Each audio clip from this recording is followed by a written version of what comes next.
For some insider thinking, I want to bring in Jack Perkowski, managing partner of JFP Holdings. He's lived and conducted business in China for more than 2 decades. Thank you so much for joining us, Jack. My pleasure, Elaine. Let's start with cars. You know a lot about China's automobile industry. When it comes to domestic brands, do you see innovation playing a big part in manufacturing? Yes, you certainly, if you look at the manufacturing facilities and the techniques that these companies, the local Chinese companies are using, they've improved dramatically in the last 5 to 10 years. I recently had an opportunity to visit about a half a dozen local manufacturers, and I frankly was, I hadn't done that in a few years, and I was quite surprised at how far these companies had come and by the quality and the state of their manufacturing facilities. I was with a number of executives, from the U.S., and they also commented that the factories they were seeing at the local car companies were as good as any they've seen in any part of the world. So there's no question that industries like automotive, the Chinese companies have come a very, very long way.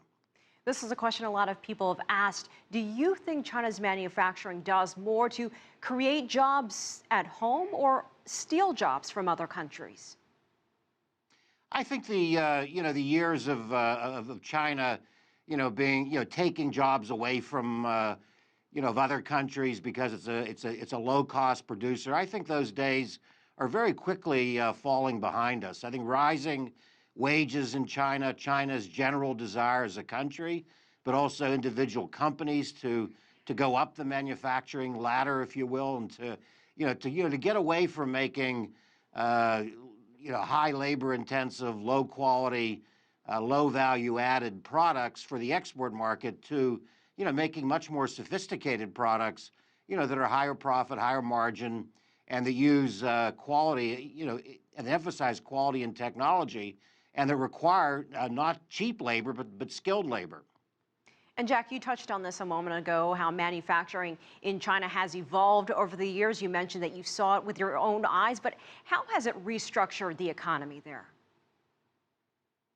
Well, basically, I think there's still a lot of restructuring to do. I think a big part of the Chinese economy is really the state-owned companies, and I think that if you look at the performance of the private companies versus the state-owned companies, the private sector has really been leading the way as far as innovation, as far as efficiency, and so forth. So I think there's a big part of the Chinese economy that still has to be restructured.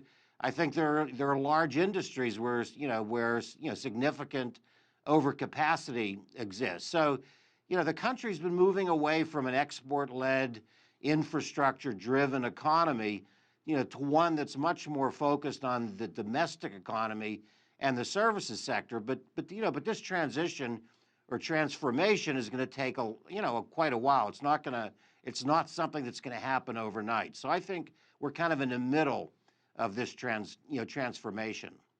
Let's turn to U.S. President-elect Donald Trump taking office in about 2 weeks or so. He's said a lot when it comes to China. How do you think his policies will affect China's overseas manufacturing? Actually, I'm quite optimistic, and I frankly think that the end of 2017, I think that we're going to see Sino-American relationship being as strong as it's ever been. And I think that, there are some very interesting trends that are kind of coinciding. For example, in the first 10 months of this year, Chinese overseas direct investment was up 46%. A lot of that going into the United States.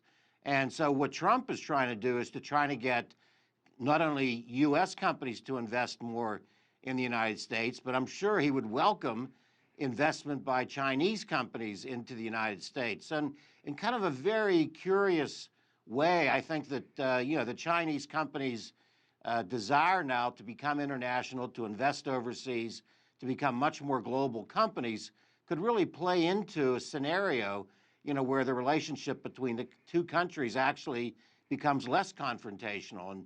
And in that way, Chinese companies can help, U.S. workers, by providing more jobs through investment.